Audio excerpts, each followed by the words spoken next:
So something that really grinds my gears and really pisses me off in the personal development world, the self-help world, the coaching world, is how shame is used constantly. Now, shame is not tough love. Like, there's a big difference, right? You can still, hold people to account or help them become aware of their own role in situations and take responsibility for their life. But it's in the name, right? Tough love. There's still love there. There's still compassion. There's still empathy. You are still on their side. Now, shaming is this bullshit narrative that we hear everywhere where it's like, you're obviously not strong enough. You don't want it enough. You're weak. You're lazy. That kind of implied story that pisses me the fuck off. And here's the thing. As a mindset coach who helps people overcome their fears and achieve their goals, guess what? The top two limiting beliefs are that I encounter in everyone. And this is across the board, right? Not good enough, not worthy. Where do we think this comes from?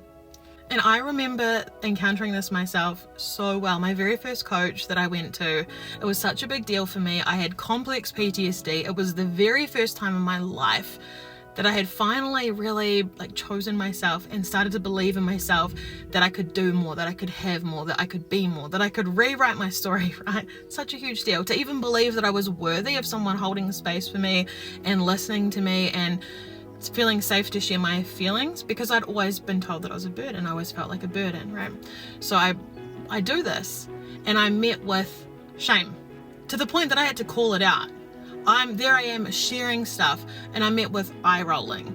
Every time I share an emotion, I'd be made to feel like I was being dramatic. I was too sensitive, that I just needed to think positively and focus on what I wanted and never address anything else.